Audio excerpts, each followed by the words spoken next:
Hey guys, so welcome to day 8 of the 14-day challenge. So today we're going to be talking about intermittent fasting. And what I'm going to cover in this live is I'm going to walk you through what intermittent fasting is, some of its benefits, some common types of intermittent fasting, and how I actually use intermittent fasting myself. And so I'm just going to do a quick recap on the power list. So basically, these are just tasks that I do every single day over the course of the challenge that will just get me uh, like better health.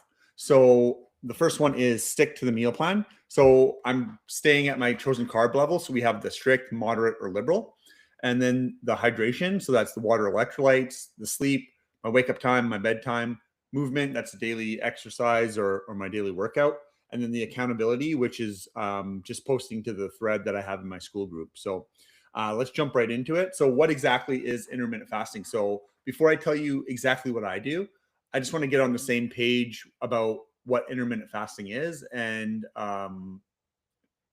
so that way we're talking about the same thing here. So intermittent fasting is just means it's a planned period where you're not eating. So some common ways to do this is with an eating window, so like 16 and 8.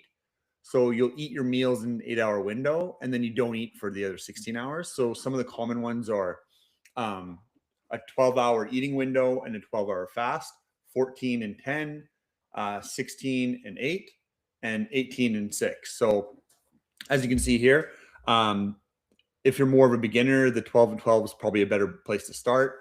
If you're feeling a lot of low energy, the 14 and 10 is good for that because it would help you get you a little bit more energy. If you're looking for getting more insulin sensitive, then the 16 and 8 might be good. And if you're already fat adapted, the 18 and 6 is a good one for you to do. And then once you're eating in an insulin like a low insulin way, like so that's fewer carbs, more protein, healthy fats, then fasting becomes a lot more comfortable. And so most people, fasting is just as simple as not eating after dinner. And so like why would you even bother fasting? So it gives insulin a real break between meals. So you're going to keep your insulin low throughout the day. And then it's going to train your body to burn more fat and ketones. So it gives you steadier energy throughout your day. And it makes you more metabolically flexible. And then it tends to lower inflammation and helps your cells clean house. It also helps stop overeating out of habit. And you get better hunger signals and satiety. So, how I use it for my weekdays. So, on most weekdays, I'll eat my first meal between 7 and 8 a.m. and then my last meal between 3 and 4 p.m. So that gives me roughly 15, 16-hour fasting window overnight. And then on weekends, it's a little bit longer. So because I have more relaxed weekends than on the weekdays, weekdays are a bit more hectic for me. So I tend to start eating a little bit later, around 10 to 11 a.m. And then my dinner's around between 4 and 5 p.m. So that's more like an 18-hour fast. But the real question is, how does it support my life? So I'm not trying to hit perfect numbers or hours or anything like that. I'm just asking one question. So does this eating window support my energy, my training, and my actual life? So some days it might be a little bit longer. Some days it might be a little less, depending on like if I'm hungry, if I'm getting more activity in, if I have different like events that come up, stuff like that. So I'm shaping it around my life to help me feel better as far as like energy in my own health, stuff like that. So my key takeaway for you is I just want you to use this example of fasting.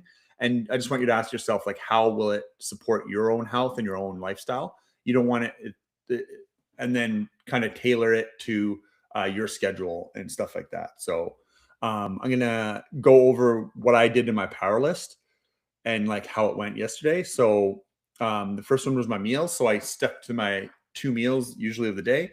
Yesterday I had one of those save on chickens where I just ate half the chicken for breakfast with my bulletproof coffee, half the chicken for dinner with a couple eggs.